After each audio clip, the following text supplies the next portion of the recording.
দাদি বাবাকে ওইখান থেকে পড়ছিল। মা এটা কি বাবার রক্ত? আমার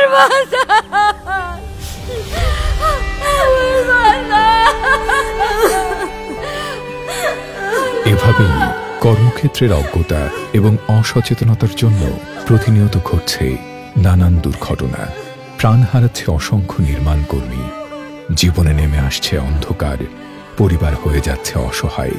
অথচ কর্মক্ষেত্রে একটু সচেতনতা রুখে দিতে পারে জীবনের এমন করুণ ও মর্মান্তিক গল্প।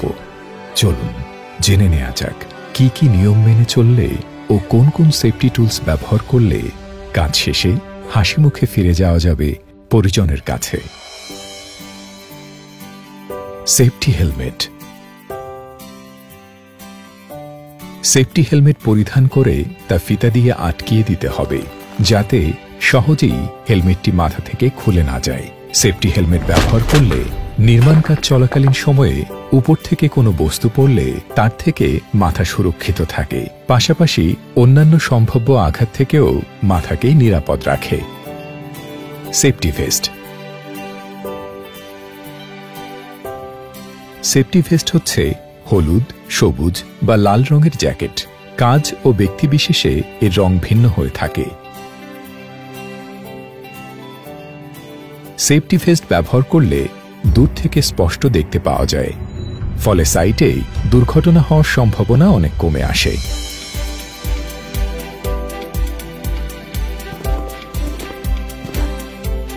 গামবুট। গামবুট হচ্ছে এক ধরনের জুতো যা নির্মাণ কাজের সময় সিমেন্ট বা কংক্রিট থেকে পাকে সুরক্ষা দেয়।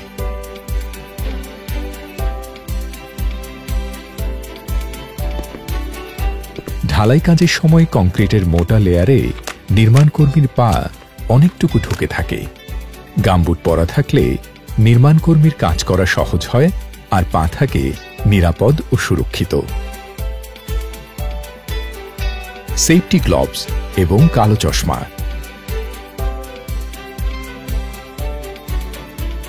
হাতের গ্লোভস আঘাত থেকে হাতকে সুরক্ষা দেবে।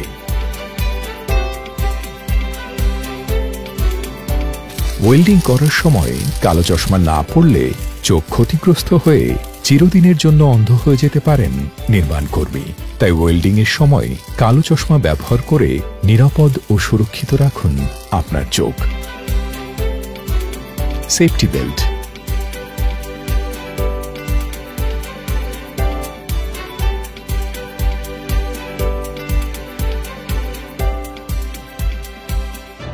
উঁচু ও ঝুঁকিপূর্ণ স্থানে কাজ করার সময় অবশ্যই সেফটি বেল্ট পরে নিতে হবে, যাতে সহজেই নিরাপদে কাজ করা যায় এবং নিচের দিকে পড়লে অনাকাঙ্ক্ষিত দুর্ঘটনা থেকে নির্মাণকর্মী সুরক্ষিত থাকে।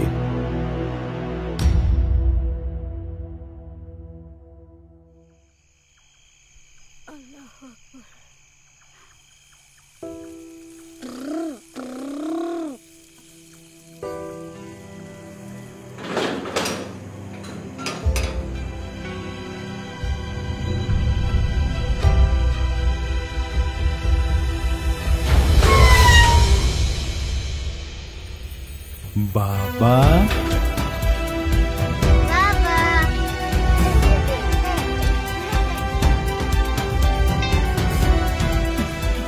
নিজের নিরাপত্তা নিশ্চিত করে ফিরে আসুন পরিবারের কাছে। নির্মাণে নিরাপত্তা। ক্রাউন সিমেন্ট, রপ্তানিতে শীর্ষে 20 বছর।